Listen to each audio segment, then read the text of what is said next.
Assalamu alaikum, everyone. Welcome to episode 5 of Nomadic Hussle. And our guest today is Dr. Qaali Hussein. She's a trauma surgeon in Florida and a mother of 6. She's also an entrepreneur, a speaker, and the host of the Professional Muslim Woman podcast. I'm your host, Mukhtar Sharif, and we have a packed episode for you today. We're going to be talking about professional development for Muslim women. We're going to be talking about how to advocate for yourself in the workplace. We're going to be talking about people who want to get into medicine. How do you do it? What routes are available to you? What different paths can you take? And we're also going to address some issues. I don't want to kind of give all of that away right now. We have some questions towards the end, and I'm really excited about this episode. Dr. Qaali came all the way from Florida to be with us here today. I think she's one of 7, 8 Somalis in Florida, and the other 7 are her family. So spouse and children included, about 8 people Somali Ahbadig in Florida. So welcome, Dr. Qaali. Thank you so much, Mukhtar, for inviting me. Assalamu alaikum wa rahmatullahi wa barakatuh, everybody.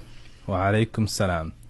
So a lot of people know you from Twitter, Facebook, as a person who is a trauma surgeon, and at the same time is a mom to 6 kids. MashaAllah, ilaha barakah, all of them.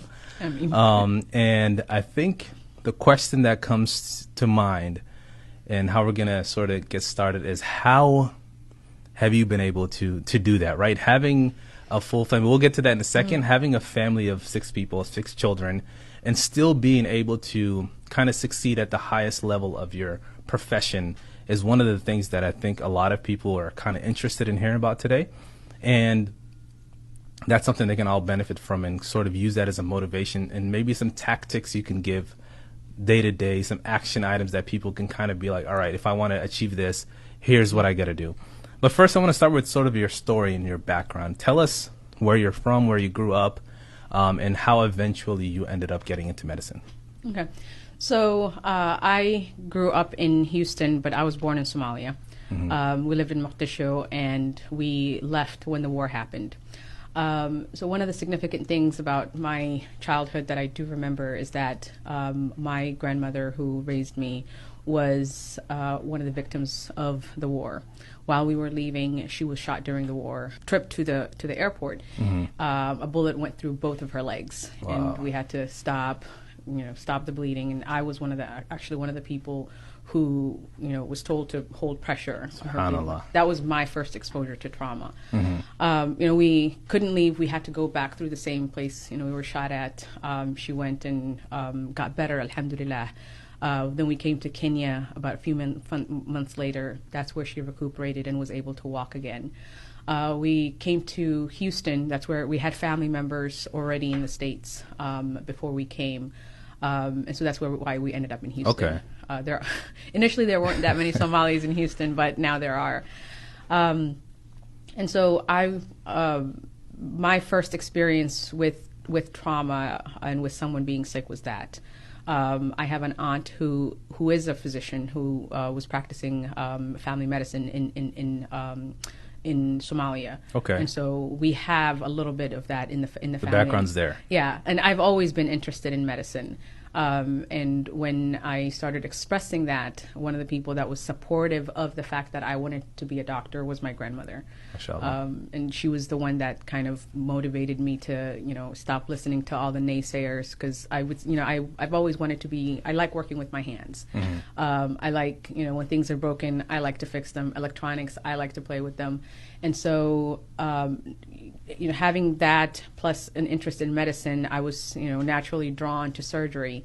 And she was one of the biggest motivators of that, to say, don't worry about the naysayers and just Your grandma. go forward. My grandmother, yes. MashaAllah. So that's the first sort of how you kind of got interested in medicine.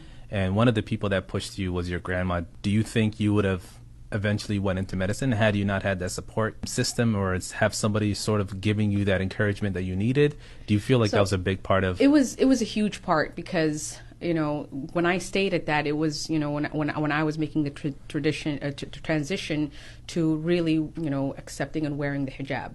And that was, one of the reasons people told me I couldn't be a surgeon was, well, you're going to have to, decide either the hijab goes or this aspiration goes. And one of the things my grandmother told me a story. And to this day, she's one of the biggest change agents that I know. She got married at the age of 13. Wow. Okay, to my grandfather, who was 40 years old. All right, she didn't go to school. She started having kids at a very young age. And so what she decided was that things were going to be different for her kids. Right, not having gone to school herself, not being educated, she knew a little bit of the Quran. And she used to always say, the Quran, like the first words that came down, Iqra. Yeah. So she knew the importance and value of education. And so when she had kids, she had 10 kids, right? 10 kids, mashallah. She was my role model. I was aiming for 10. I settled for 6. Mashallah to both of you guys. But one of the things that she did was, being in a position where she is, she made the change for her kids. Boys and girls. She had 4 boys and 6 girls, and she made it mandatory for them, to go to school, to pursue their education, to pursue it full force, and equally between her boys and her girls. And so when the girls started reaching college age, she would have suitors come and ask for her daughter's hand in marriage. And she didn't fight against society's expectations and the norms. And she would be, very polite and say, oh, yes, let me talk to them, thank you. And she, in private, she would tell her daughters, I want you to go to school and I want you to be self-sufficient. And so naturally they listened to her. Yeah. And they got to the point where they worked really hard and got scholarships abroad. Wow. And in a time, it's like 70s, 80s, in a time where women were supposed to get married and have kids, she was letting her daughters who were unwed go. Like my mom went to Italy, my aunt went to Thailand, one of my other aunts went to London, one of my other aunts came to the States to go get their education. This is coming from a grandma who got married at 13 and never had an opportunity to really go to school herself. Right. Wow. Right. And while she was doing this, there was like the negative connotations from the community saying, oh, Father Ibrahim, they're doing this, they're doing that, like all the bad things. Yeah. But they were, they went out, they got their education, they came back, they got married, they had kids, and Mashallah. they have successful careers. Yeah. And she was the single person who decided, you know what, I don't have to fight. I don't have to argue with anybody. Like, it was a decision that she made, and she made it happen for her kids. And so she told me that story when I was, distraught and, really struggling with pursuing something that I was clearly being told, this is not for you. And she said, you don't have to ask anybody permission. Just right? do it. Just do what it is that you need to do. And all the naysayers, watch and wait and see what they're going to say after you're done. Well, that's power. How old were you when she was telling you this? I think I was like 15, 16. That's a powerful kind of conversation to have with a teenager. Yes, and that is one of the conversations that continues to play in my head to this day. Anytime I get, there's something challenging, I listen, to her words, and realize that, there are ways around things, right? You don't always have to, ask for permission. Yeah. And if the standard way is not correct, then you go find another way, right? Wow. Shout out to your grandma. I feel like we all need people like that in our lives to put us on the right path at a young age, right? I told you my older brother is a doctor. He lives in Atlanta. And for him, I remember he started going to undergrad in 2007. And in 2006, he came to the masjid and he's just telling these kids, hey, I'm going to be a doctor. And these young Somali boys could not believe that a Somali person could become a doctor. Like that to them, it was a profession reserved for Adan and other ethnicities. They were okay with a Pakistani doctor. They were okay with Adan doctors and Arab doctors. But they're asking my brother, and obviously they're innocent, right? This is not coming from any malicious sort of intent on their part. They're just like, how are you going to become a doctor, right? So I feel like that's something that a lot of our youth need to hear. This is one reason why you're on our our show today is to kind of exemplify some of the things that we want to show the younger viewers and the younger people that are having these doubts. Like, can I do it? What would you say to, let's just say, like a young 18, 19-year-old, 17-year-old young Somali girl who wants to go into medicine, is having these doubts? What kind of advice would you offer? So one of the things that I normally tell young women who reach out to me like this is, I think it's very important to go into these difficult fields with your eyes wide open, right? I think sugarcoating things and saying it's going to be easy, you can do it, you know, everything. Yes, you can, but I think it's so much better when you come prepared, right?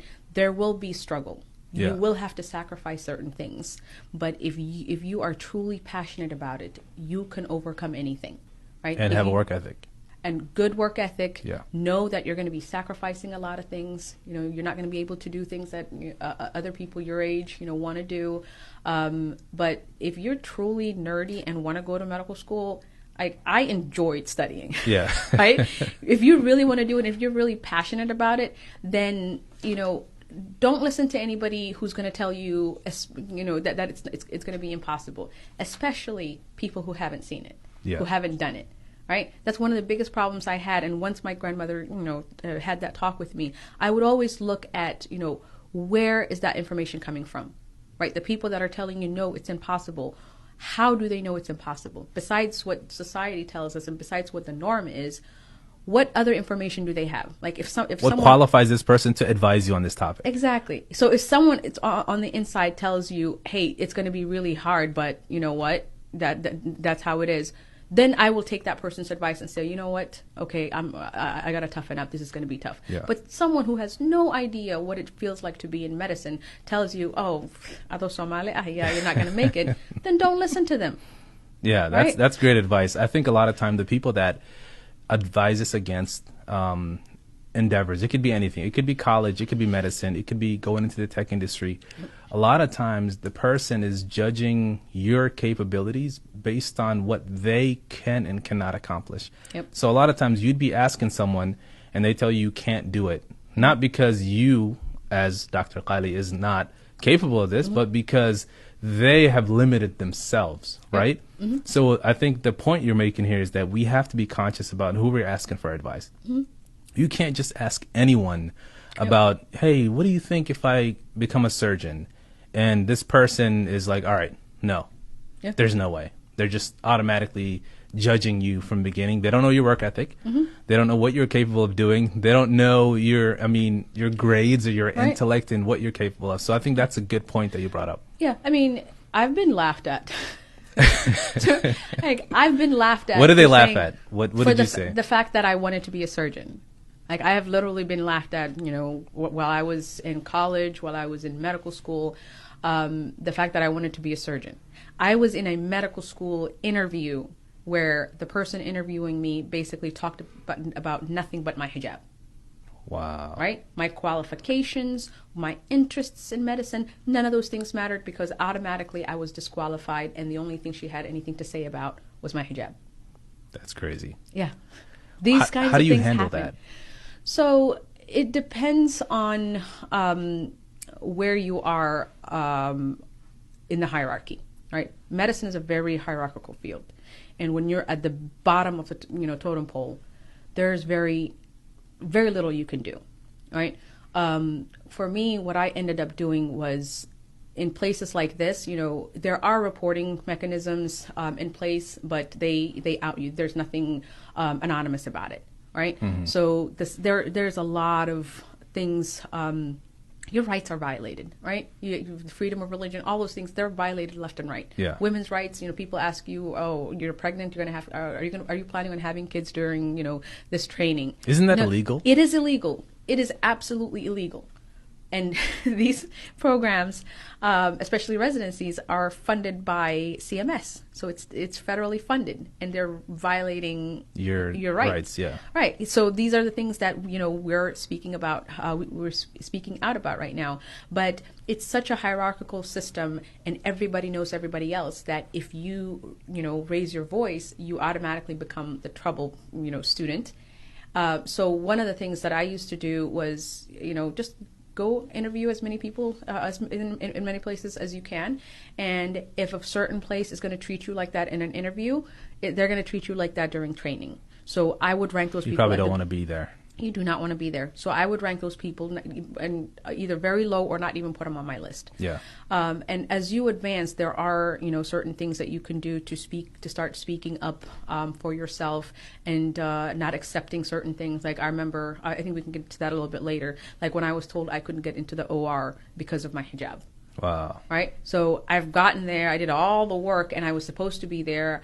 I wasn't going to go back, right? I wasn't going to quit. You had no choice but to keep going. So at that point, that was a fight that I had to have because, I wasn't going to leave. Yeah. So it all depends on where you are and what's at stake. OR is operating room? Operating room, sorry. Right. Only those of us who watch like Grey's Anatomy would understand what OR means. Like for the rest of us. Operating room. Yes, we gotta perfect. And a lot of people that heard the intro heard me say that you live in Florida. Yes. Why? So one of the things that I learned during my first interview for a job was one of the worst interviews of my career. I've had plenty of bad ones. This one was a chairman who basically threw my CV across the table and said, "You've accomplished nothing over the past 5-6 years." Wow. That's after finishing residency, having 5 kids, being pregnant with my 6th one, in the middle of a fellowship, board certified, basically said, "You've accomplished nothing." And then threatened me during the interview because I talked about my kids, right? Because it's who I am. It's an integral part of who I am. You can't separate that from you. And right. So, but that's a lot of the one of the problems that we have in medicine is that, motherhood is penalized, right? So if you're a mother, you're assumed not to be productive, right? You're not going to generate as much money as your male colleagues. So they take that into account. And so you're offered less money. Certain jobs won't even take you, right? So after that crushing experience, I decided, I had to basically reevaluate exactly what success meant. If I set out to do something, and I only wanted to have 2 kids by that time, and then have more after I was done. Yeah. I had all 6. MashaAllah. Right? So by my own standards, I've already, surpassed my goals, alhamdulillah. So I'm at a point, I'm like, I was told, this was impossible. And now I've gotten to a point where the impossible, I'm told, is nothing. Mm-hmm. Right? Wow. So I can't look for a job the same way as everybody else, right? If my success is going to be defined as nothing, then I have to change how I job hunt. Mm-hmm. So it was basically like a mindset change for me.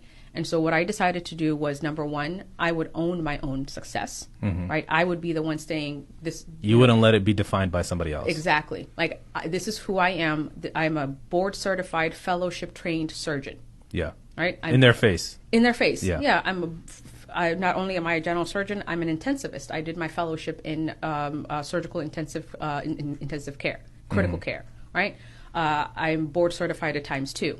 I sat down for 2 boards.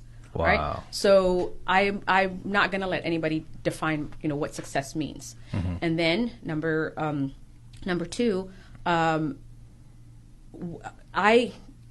faith, my hijab, the fact that I value my family is an integral part of me. Mm-hmm. That gets brought to the table. It's not something I'm going to hide. Yeah. I'm saying this is important to me. Up front. Yeah. Yeah. And I think when I was going for more interviews at that time, I was fully pregnant. I was showing by that time. I was 8 months. And I basically sat there and was like, this is who I am.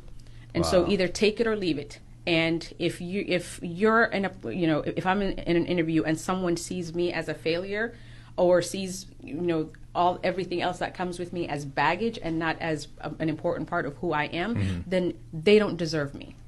Wow, they don't deserve me to be part of their team. So that's what your mindset became. That's what my mindset became. So I started interviewing, and I got a fabulous offer in Florida. I got a little too confident. I started negotiating for things that weren't even on the table, and Florida delivered. Where in Florida is it? Bradenton. What's the closest Tampa. city they are? Tampa. Near Tampa? Okay, perfect. And I think I want to go back to that for a second. You talked about mindset, right? So when this, I'm guessing it was an Adan guy. Yeah. Adan guy. Surprised. Surprise. You go to this Adan guy and he says everything you've done over the past 10, 15 years in your life that you and any normal person would see as you doing the impossible. You come to this interview and he says, oh, this is nothing. You've done nothing, right? You have two options going into mindset. Like, you have two options. You can let this crush you, right? That's one option. It did initially. It crushed me. I cried. Yeah. I ate a lot of Mexican food. That's a therapy. Therapy, yeah. And actually, speaking of that, I've gone through a lot of things like that throughout my residency, and I think it made me a much stronger person at the end. And I would go through this cycle of, I would, do my best, and then I would be told it's nothing, right? Yeah. The same thing, that was the biggest, that was the worst case of it. There's a lot of events that sort of led up to that. A lot of things led up to that, and I've never experienced it that much. That's why it still crushed me. But I've gone through a lot of that, and I would go through the cycle of getting upset, getting sad, crying, getting angry, getting just defiant, and saying, I'm going to show you. And so it was this repetitive cycle. Yeah. And every time I would get stronger and stronger and stronger. And finally, I got to a point where I think it was at that time that I decided, you know what, I'm placing too much power in other people's hands. Okay. Right. When I let myself get affected by what they say, we're giving people too much power. Right. So right now, I still experience, certain things like that. People who don't know, people who've known me for years know who I am. And, that when I'm on, my trauma call shift, that I run a tight ship and I'm very demanding, but then they got used to it. For years, people had a problem with it. I got reported almost every day for a year because how much of that is because you're Dr. Qaali, because Muslim baat hai, because it's a lot of hijab implicit baat bias. hai, Somali baat hai. Yeah. If you were an Adan girl, how often would you have been reported with the same personality? As a woman, you would still get reported. Okay. Right? If you were a Adan guy, you wouldn't get reported. You would be, oh, he's confident. Okay. Right? As a woman, so there's several layers. There's several layers, Okay. and that's where, for me, it's a lot of intersectionality. Right? I'm a woman. I'm black. I'm Muslim. I wear hijab. Right? I'm Somali a mother. Gilgamesh. Somali. you're like Mr. Somali. Somali mesh kutur de, hasbana. Okay. So it's a lot of that. Yeah, it's that intersectionality, and it was happening for almost every time I was on call, right? And I got to a point where I said, you know what, this is not going to happen anymore. So next time I was like, the only things that I demand are that things be done right, right? So you're demanding stuff that makes the job better. Yeah, for you can do it better. Job. I'm demanding standard of care and optimal care for my patient, and people don't agree, and they'll either they'll doctor shop and say, Dr. Hussein ordered this, but I don't think it's right. Right? Somebody who's not a doctor is going to second guess my your order, decision, right? So finally, I sat down and I was like, let's nip this in the bud. Like, next time someone complains about me, I want them sitting right here, telling me why. If is it my decision making? Is it what I ordered? Is it, am I hurting a patient? No. They have a problem with my confidence, my tone. It's my job. Yeah. Right? Tell them to grow thick skin. Yeah. So. Wow. I'm intimidated. Bismillah But see, I think this is the kind of things that as minorities in a lot of these fields, we have to advocate for ourselves. Right? I mean, if I was to just accept that, I would have, and if I didn't stand up for myself, by that second year, I would have left. Right? I've been there for about almost coming to 5 years now. I also think that had you went in there as some miskeen trauma surgeon, as someone who, let's say you order something and then she overrides your order and you're like, okay, I'll just go with what you said, they're just going to trample on you. Of course. Right? Yeah. And I think that's in any profession. I mean, I work in tech. My building has 600 people in it that I work. My company has 600 people at their headquarters, and there are 4 or 5 of us people of color, and there's 2 Somalis. Wow. The rest, I mean, in my professional career, I've never been in a meeting with a non-white person. Wow. Right? And I have meetings every single day, 365 days a year. That speaks. You know what I mean? Yep. So when you get in those type of situations, it's important to understand that, you know, these people view you differently. Mm-hmm. You have to be clear, you know, when you speak. You also have to set clear boundaries, and you have to check them. Yep. Right? Oh, yeah. And some of the people that I work with right now, when I'm on call, they're like, "Oh, Hussein's here. Y'all know what to do." Yeah, they have to know what's up, because I feel like you cannot go in there and just be normal, and No. they would take that as something else. Yep. Right? Like as an invitation to just walk all over you. Yep. Yeah. And I want to, so the thing we're talking about was mindset earlier. For a woman, a young professional, or anyone, Somali woman, that's going through that situation, that crushing experience that you had, where basically they're telling you you've accomplished nothing, mm-hmm. and you don't deserve the job or the position, or you're not qualified, when you clearly are. Mm-hmm. How should they respond? So in the setting, it depends, right? So in a professional setting, letting your emotions take over you, I think, is shaky ground, right? Depending on who the person is, you have no idea how they're going to react. You have no idea if they're going to say, okay, you know what, this is understandable, I'm sorry. Or they're going to say, oh, this is how you're going to react, and then they're going to get worse. Okay. Right? So you have no idea. So one of the things that I used to do, and I think being trained in a very hierarchical field kind of taught me to kind of check my emotions, I wouldn't swallow it. I would go home and I would have a sounding board, whether it was my sisters, my mom, my husband, you know, friends, like let it all out, mm-hmm. right? Whether it's through tears, anger, cuss words, whatever it is, talk it out. Get it out. Yeah. If you're a writer, write. If you're a speaker, like go talk, you know, however you get that stuff out, get it out. And when you do, when you talk it out, you find the root cause, mm-hmm. right? I think one of the biggest problems that we have, and why I think there's a lot of burnout in medicine especially, is we have this persistent, you know, abuse, and you just keep it in, and you never resolve anything. But one of the things I was lucky to have is I had this sounding board, and I would talk it out, and I would, at the end of it, I would have a clear plan. I would say, okay, if it was something silly that I did and I got, you know, rightfully reprimanded for, you know, doing something wrong, then I say, you know what, my bad. It's my fault. Yeah, I learned from that. Next time, I'm not going to do. I'm going to do this differently. Yeah. Right. It's a learning it's a learning point. I move on. Yeah. Right. Emotions are all out. I go back to work the next day. It's a brand new day. But if it's something where it's the system and there's something wrong and it keeps happening, you know, the same time over and over and over, like my pregnancy. Yeah. Year after year after year, it would be like, oh, you're pregnant again. Yeah, you're not gonna come back. You're not gonna do this. You're not gonna do this. For many years, I kind of held it in. I took out the anger, you know, on my family at home and expressed everything. Masakintas. Yeah, they heard it all. Hey. And then finally, when I was like at the end, I think I was a fellow and I was pregnant with my sixth child. I had an attending come to me and say, Qaali, he saw that I was pregnant again. He's like, you know, I'd hate to be your co-resident, out of nowhere. And mind you, this is a guy who nominated me and gave me an award the year before. Wow. Okay? And so I've had it, and I'm a fellow right now. How disrespectful is that for us, not in the medical field? It's very disrespectful. Like, what does it mean when someone says they don't want to be your co-resident? It basically means that you're not a team player, that you're selfish. I've been called selfish multiple times. Wow. Yeah. So I'm at the end, and I've proven myself. I've passed my boards. I'm, you know, last few months waiting around to finish, right? Yeah. And at that point, I decided I need to speak up for myself. So to an attending, I said, "Who cares?" Mm-hmm. And then he turned beet red and realized what he said. And I said, you know, you guys have been saying stuff like this for years. Do you know how inappropriate it is? And before I could even get into, you know, all the details. You're about to unleash on him. He was like, I don't want to get sued.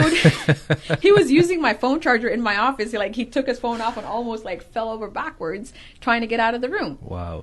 Like they know it's something wrong that they do. Yeah. Right? But nobody acknowledges it because we all take it. Mm-hmm. But if you get to a point where you can speak up and say something, you should speak up. You should speak up. And that's why I speak up now. And that's why I write about it. Yeah. That's why you're doing all of this stuff that we're going to get into towards the end of our episode. Thank you for sharing that.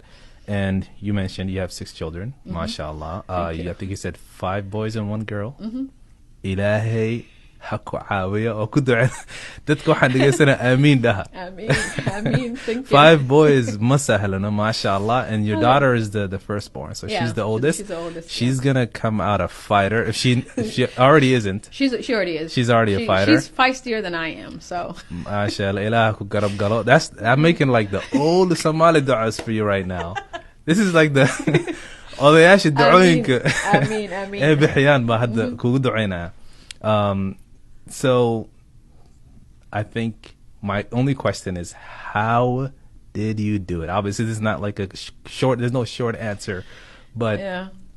you know, it's already difficult enough being. So 2 parts to this question. Part 1 is it's already difficult enough being a mom and a professional mom. Let's just say even with just 1 child, that has it comes with its own challenges, and it comes with its own obstacles. And doing that 6 times over, now you have 6 children at home, and still being able to go through college, residency, fellowship, and now in your career. How did you do it, and what advice can you offer for moms? And the second part to the question is, what advice can you offer to moms with children who still haven't gotten to a profession, who still feel like, you know, I feel like a lot of moms are like, I have all these children, especially Somali moms, have children, 3, 4, 5, 6 kids, 7, whatever it is, and they think that the rest of their life could just be raising children, which is great if that's what they want. Yep. But I feel like for those that just think it's over, right? It's done. The ship has sailed. I can't get into a profession. I can't go back to school. I'm in my 30s. I'm in my 40s. How am I going to do this? That's the second question. What advice would you offer to them? So for the first one, I would say, you know, I think I was able to do this because I'm Somali. Okay. What does that mean? That means, you know, I mean, we live in a Western world, right? People have 2 or 3 kids and they have like live-in nannies and things like that. Yeah. As Somalis, we don't need that, right? We have parents, siblings, in-laws. We have a support system. A support system. Our tradition of our families being close-knit was a huge part of my success. Okay, right? mashallah. I don't think if I wasn't Somali, I don't know if I could have done this. Yeah, it's tough. Right? Yeah. I don't know if I would have had 6 kids if I wasn't Somali. Probably a couple cats. Maybe 2 dogs. Like all my coworkers, hey? Right. But I think, you know, having that close-knit family really made it possible for me. And so, you know, for people to say as a Somali, you know, motherhood is a priority and, you know, education, you know, isn't a priority. And when kids come along, you know, it's off the table. I think we're not taking into account our biggest strengths, right? When you need help, our families kind of, you know, initially some of my family told me, you know, no, I don't think this is going to be possible for you. Especially like they knew I loved kids and I wanted to have a lot. They knew because of that doing this would be impossible. But when I was doing it, guess what? They were all on board. Right? Okay. When I was on call, you know, my kids, some of them were at my mom's house, my aunt's house, right? Just like it was free for all. Yeah, mashallah, mashallah, Right? mashallah. So, and one of the things that I really, you know, I like to stress, especially when I'm talking to Somali youth, is, you know, people in your family, if they're the ones to dissuade you, don't cut those ties. You know, they may be giving you advice based on their limited view of the world and what society has told us is normal and acceptable, right? They may be warning you from a potential, you know, long time of hardship. It might come from a good place. They actually really care about you. Yeah, and they don't want you to struggle. Yep. Right? So, and a lot of people, especially young people as teenagers, the way they take it is, oh, you know, you don't want me to be successful, you hate me, and, you know, things like that. And they tend to, you know, get separated from families and say, oh, that person does not want me to succeed. Trust me, if you are stubborn enough, I mean, we're all Somalis, we're all stubborn, right? If you're stubborn enough to go after a goal, when you are in the thick of it and you need help, your family is going to be there. right? Wow. Whether they were naysayers or not, they will be there. They will be there to support you. That's how my family was. So that support system was integral in very important. Without this it, journey. Yeah, without it, I don't think I'd be here today. Perfect, mashallah. And what's the second part then to the women that are in their third, fourth, fifth child? And so I've actually, when I started, posting about these things and started writing about it and speaking about it, those are the women that I heard from, right? And that's one of the reasons we started the Professional Muslim Women podcast is, how do you navigate motherhood and career? And for people who, prioritized motherhood, but now still have a longing to have a career, how do you go about it? I think we, as a society, and especially our community of Somalis, we think kids are all time consuming. I know fathers do. But, one of the things that I learned, I think through my training, is giving people, responsibility as they grow. Right. And so if you instill in your kids responsibility, them getting themselves dressed and ready and chores and things like that, you don't have to do everything yourself. Yeah. Right. If you delegate, especially if your kids are a little bit on the older side, if you delegate, you can take a lot of things off your plate. Right. You can delegate a lot of things such as, house cleaning and things like that. Someone called me or messaged me not too long ago about how to study with kids, right? If you have a Somali family and they're supportive, drop off the kids, go study, right? Yeah. Protected time, right? I used to, one of the things that I used to do, and this is actually very interesting. The more kids I had, the more I studied, the more I read, the more I learned, the better my training exam scores. I kid you not. How? I kid you not. Because what happens is when you have responsibility, right? Mm-hmm. The more responsibilities you have, all the unimportant stuff falls off, right? The things that are time wasters. For me, it was social media. Yeah. Right? So you budget basically your time to the minute. Exactly. So I got off of social media when I was an intern, and what I had on my phone was PDFs of my textbooks. Wow. So you're just studying all the time. I would, in between cases, waiting for a patient to come to the operating room. The OR. The OR.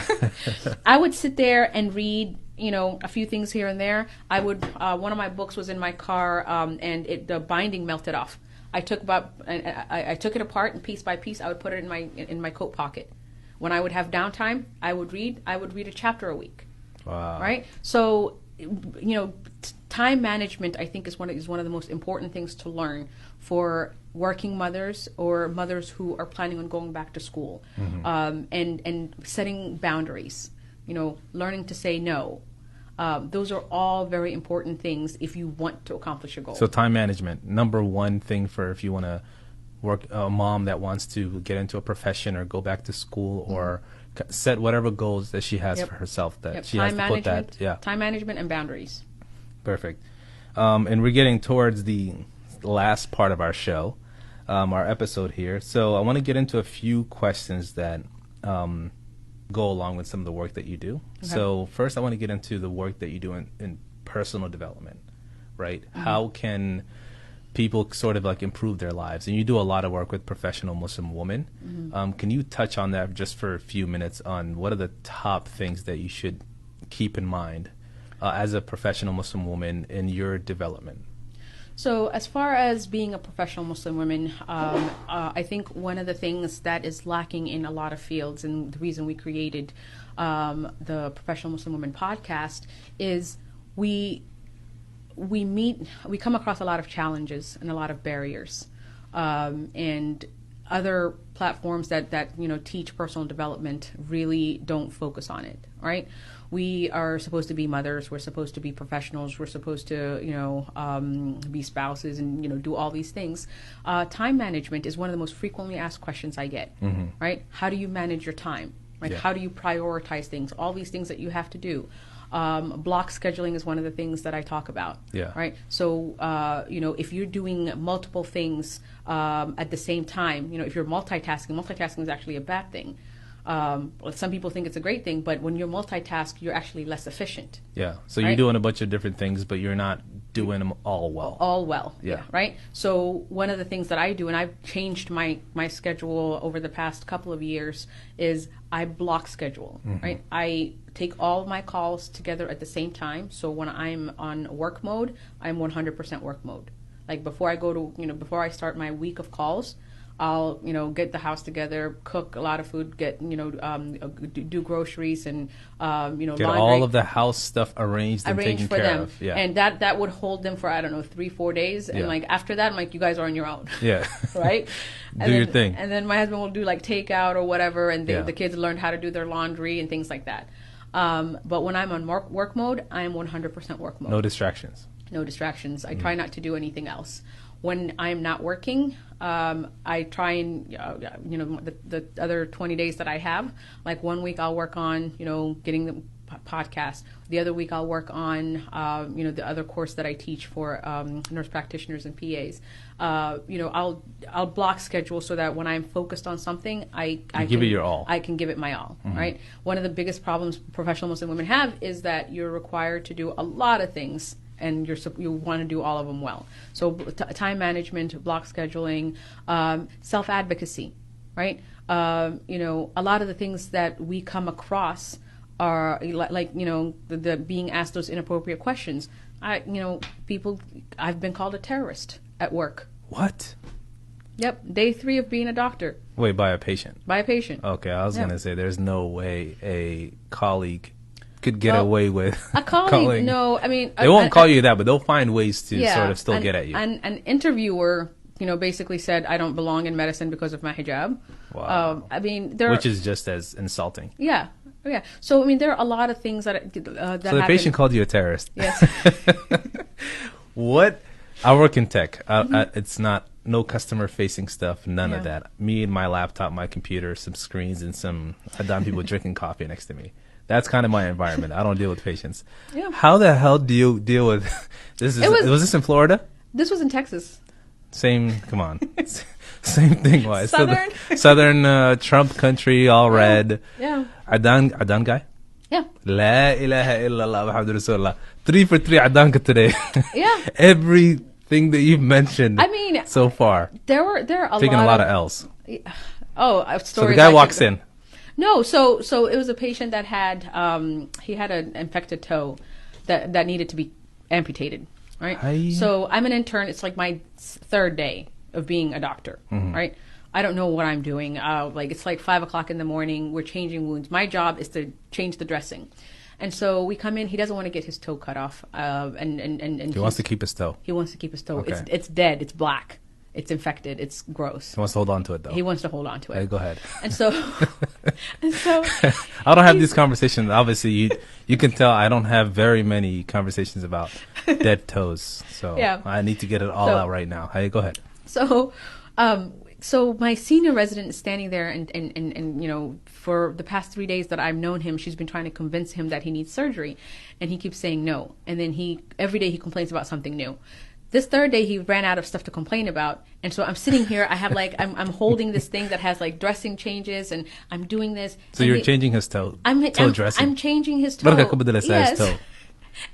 And he says, and she comes in here. I'm at the lower end of the totem pole. I don't talk to any patients. I just come here, do what I need to do. You just change the toe stuff and it. you do your thing and go. That's it. Oh, yeah? And he's like, and she comes in, 3 days ago, doesn't introduce herself. I watch the news. I read the newspaper. She could be a terrorist for all I know. This is like in 2008. Man, 2008. That's when Obama got elected. Yeah. So and it's like 5 o'clock in the morning. I haven't even had coffee, and I'm like really? If I were you, I would have just took his toe off right there. And I'm like, no, call me a terrorist one more time. No, actually, this is the conversation that goes on in your head when you're caffeine deprived and being called terrorist in the morning. I'm like, wait. I was like, if I was a terrorist, would I wake up at 5 o'clock in the morning to change this dressing? Am I like terrorist? I would not be touching your toe. I'm like, am I a terrorist against bacteria, like death to MRSA? Terrorizing. So and then like I finally joined the conversation, come down to earth. And I hear my resident saying, "Sir, I assure you, she's not a terrorist." The fact that he has to even say that, first of all, It's a she. She has to even say that. Yeah. I mean, I do kind of understand it's Texas. It's Texas, yeah. So I think the question everyone is wondering, all the people that are listening right now, did you take his toe at the end? Yes. So you got the last laugh. Won, yes. Joke's on you. The toe is ours. Toe is ours. Moving on from the toe story. I don't even know where we were before that. We're talking about personal development. Standing up for yourself. Yeah. Yeah. So, those are the kind of things that a lot of other people don't talk about, right? Because nobody has to do that, right? So I talk about that and I teach that. How, at what point do you need to start advocating for yourself, and how can you be part of the change? Obviously, if you're in a system that's consistently pushing you out and saying you don't belong here, right? You're not obligated to sit there and take that every single time, right? You can be part of the change to say this needs to change. This, we need to have policies. These things are inappropriate. These things are appropriate. Our next question, we got probably like 5-10 minutes remaining here, and one of the things that a lot of people, I think, ask you a lot that you mentioned earlier was, how do you deal with adversity, right? How do you deal with situations where, you're fearful of something? There's so many obstacles ahead of you. There's just so many things going on. How do you push through in those scenarios? So one step at a time, right? If you sit there and you think about all the potential pitfalls and all the possible challenges you can face, you're never going to move. So don't be crippled by the thing that's in front of you. Yeah. Yeah. Just if you want to do it and if you're serious about it, the best thing that you can do, and one of the reasons I talk about, the pitfalls of the journey more than the triumphs and the successes, is when you know what's coming, when you know the potential, problems, you can think ahead and say, okay, if this happens, this is what I'll probably do. This is how I'll react. Right? When you're prepared, you can handle so much more. But if you sit there and all you think about is, oh my God, it's going to be bad, then you're not going to take any steps. So what I usually say is, everything is risky. Everything in life is risky. Yeah, there's nothing guaranteed. There's 100%. Nothing guaranteed. Getting married is risky. Being an entrepreneur is risky. Yeah. Pursuing a certain degree, like everything is risky, right? But how do we do all those things? You take one step at a time. So, deal with this step that you're on right now. Once you're done with that, go on to the next step. Whatever challenges come along, as long as you have the right mindset of how to deal with challenges and failures. Also setting expectations. You set your expectations, but the other important thing as far as setting expectations is, how do you deal with failure? How do you deal with not meeting those expectations? Right? Okay. So a lot of people are crippled by failure. There's a fear of failure. Right, the way we look at at failure in surgery, like complications, death, those are bad things, right? Oh, yeah. Ours, it's like the ultimate form of failure. Yeah, that's like the right. That's the can't ultimate, come back from it. Right, but just because one person died, do you stop operating? Yeah.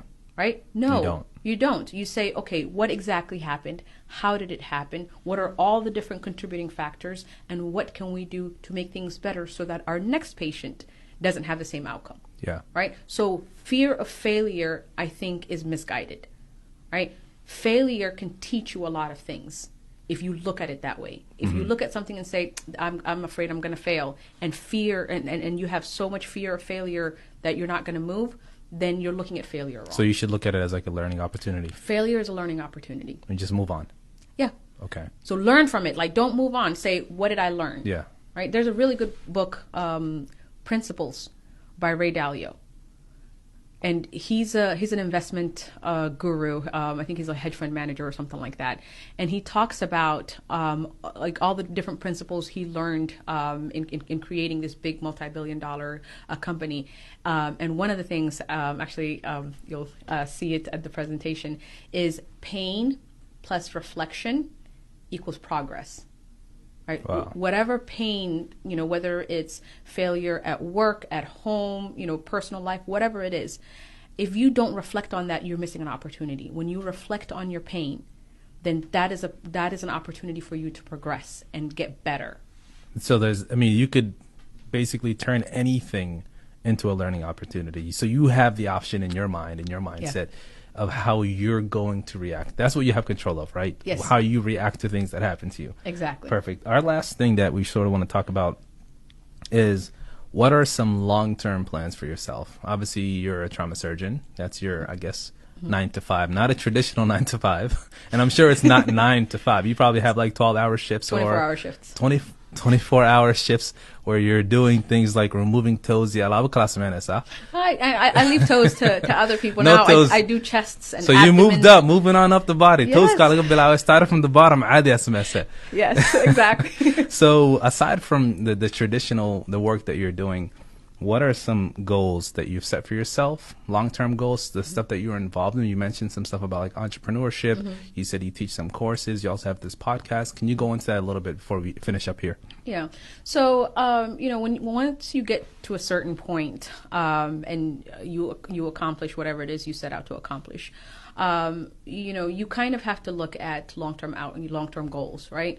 5, 10, 20 years down the road, where do you see yourself? And that's kind of like having a map of life, right? If you're not looking ahead, then you have no idea where you're going. So when you have a goal, then you can make decisions to work towards that goal. I have 6 kids, alhamdulillah, mashallah. but I have to plan for college and things like that. And actually, one of the most interesting things is what the inspiration for my entrepreneurship came from someone who, for years, from my intern year till the time I graduated, told me that it was impossible, that I couldn't finish residency. And I finished residency, and then I was doing a fellowship. And then when I was finishing my fellowship and I was board certified, which shocked him. Wow. He was like, oh, you're gonna, this is a terrible test. We've had multiple failures the past couple of years. You're not gonna do well. I told him, I was like, I passed on my first try, and his jaw dropped on the floor. And he was like, oh, it's easy, right? It's easy, right? Of course.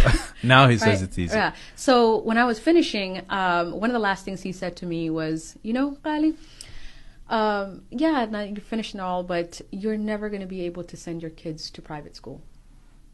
What? Mm-hmm. So now it's like, first he doubts everything that you've already accomplished, and then you did them. And now that you did all of that, he finds the next thing. The next thing. Yeah, but this is where what we just talked about, pain and reflection, equals to progress, is very important. Because before I used to be like, okay, you're rude, and then walk away, right? But because I'm constantly, doing like that form of thinking of learn from this failure so that we can improve care for our patients, I started applying it to my life and to every interaction. Yeah. And so when he said that, I thought about it. I was like, why would he say that?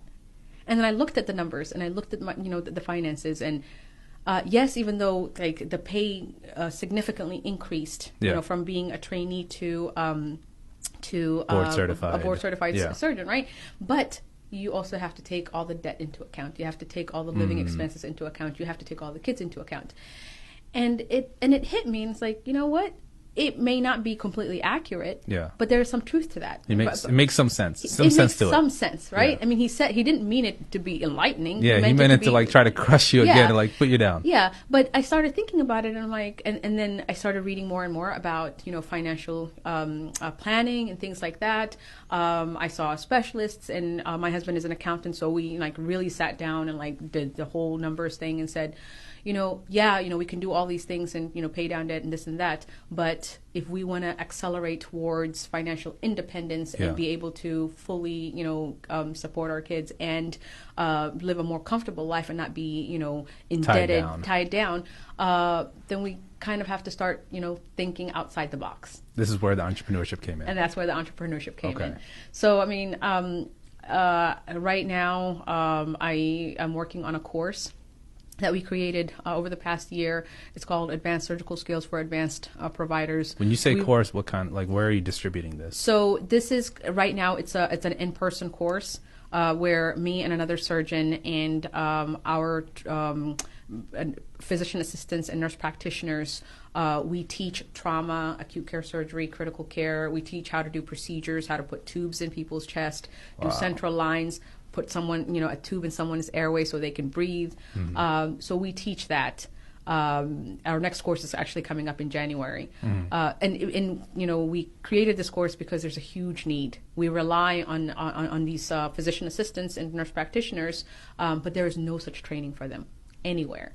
And so wow. I've seen it in multiple other hospitals. So you saw the opportunity. I saw the opportunity, Yeah. and so I created the course, and now that's. So anyone who's interested, where would they find this? We have a Facebook page, Advanced Surgical Skills for Advanced Providers. Traumapractitionertraining.com is our website. And we do limited courses, 30 people per class, so that we can do the Who would take these classes?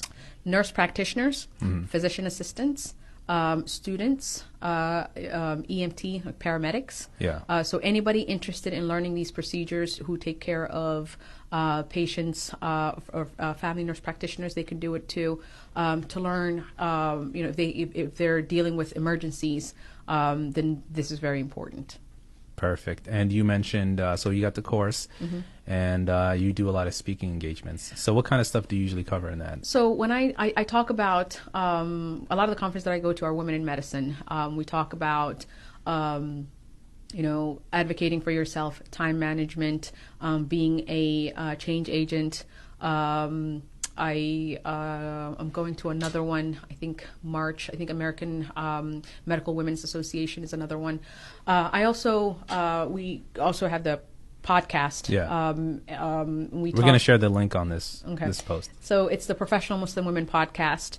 One of my biggest passions is, because Muslim women are a small minority in almost every field, we don't have enough numbers to have a big impact in one specific field. But we chose, Professional Muslim Women, that name because, there's a unique challenge that Muslim women face. Yeah. Right? Whether they wear the hijab or not, the challenge is still there. The challenge is still there. I actually had a couple of people. One was asked why she wore the hijab. The other one was asked why she didn't wear the hijab. Can't win. Yeah. Right? Motherhood. If they have kids, it's a problem. If they don't have kids, still a problem. Still a problem. Right? So tackling those type of issues and speaking about them. And also learning, if you're in that situation, how can you do it in a way where you're not compromising your opportunities, and you don't want to burn bridges, right? But at the same time, does not mean you have to accept abuse. You have to accept disrespect. Yeah. And so how do you walk that fine line? And I think at the end, I started not walking the tight line, and I started just doing it. But when you're at the beginning stage of any career, of any training, you have to be very careful about what you can and cannot do. And it's very hard, when you're being called a terrorist, when you're, it's very hard. Like, I tried very hard to resist being Somali when I was, in my early training, but afterwards, the Somali came out. MashaAllah. Thank you for coming down here. I think that's going to be our episode for today. You obviously came a long way. We have the Somali Health Board event tonight in Seattle, and we appreciate you coming down to talk to us. How can people get in touch with you? We're going to leave some of your social media links on this post. So how do you prefer they sort of get in touch with you, and what kind of stuff do you usually advise on? So you can get in touch with me. I'm more active on Twitter. It's at Qaali Hussein 1.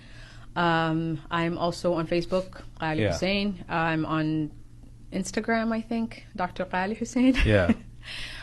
So you can, I get a lot of questions about pursuing medicine, motherhood and medicine.